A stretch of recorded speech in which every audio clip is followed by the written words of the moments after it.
വാർത്തകളിലേക്ക് വീണ്ടും. കോഴിക്കോട് പാറക്കടവിൽ മദ്രസ വിദ്യാർത്ഥിക്ക് നേരെ തെരുവ് നായ പാഞ്ഞെടുത്തു. 2ാം ക്ലാസ് വിദ്യാർത്ഥിനിയാണ് രക്ഷപ്പെട്ടത്.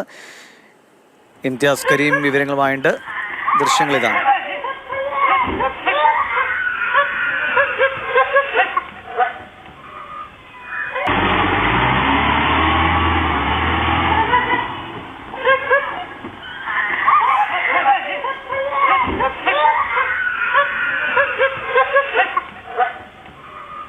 ഇംതിയാസ് കരീമുണ്ട്. ഇംതിയാസ്, ദൃശ്യങ്ങളിൽ ആ കുഞ്ഞ് പേടിച്ച് കരയുന്നുണ്ട്.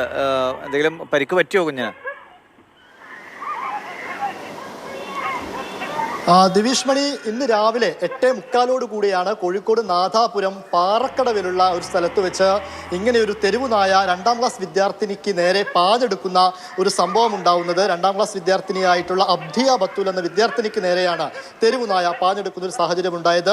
ഭാഗ്യം കൊണ്ടാണ് കുട്ടി രക്ഷപ്പെട്ടത് എന്ന് തന്നെ വേണം പറയാൻ. കാരണം നായയും ഈ കുട്ടിയും ഓടുന്ന ദൂരം അത്രയും ചെറുതായിരുന്നു.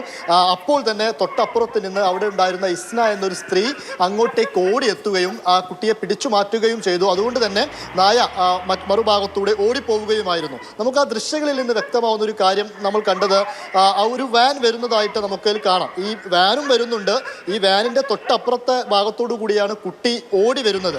ഒരു പക്ഷേ ഈ പരിഭ്രാന്തിപ്പെട്ട് കുട്ടി ഓടുന്ന സമയത്ത് ഒരു പക്ഷേ വാഹനം ഇടിക്കാനൊക്കെ ഉള്ളൊരു സാഹചര്യം ഉണ്ടായിരുന്നു. എന്തായാലും ഈ വാഹനത്തിൽ നിന്നും അതുപോലെ തന്നെ തെരുവു നായയിൽ നിന്നും ഭാഗ്യം കൊണ്ടാണ് ഈ കുട്ടി രക്ഷപ്പെട്ടത് എന്ന് വേണം കരുതാൻ. ദിവിഷ്, വാഹനത്തിന്റെ ഡ്രൈവറും അത് പെട്ടെന്ന് ശ്രദ്ധിച്ചു. അദ്ദേഹം വാഹനം നിർത്തി ഓടി അങ്ങോട്ടേക്ക് എത്തുന്നുണ്ട്. ഭാഗ്യം, വേറെ പരിക്കുകളൊന്നും സംഭവിച്ചില്ല. കുഞ്ഞ് ഭയന്നുപോയി എന്നതാണ് ദൃശ്യങ്ങൾ.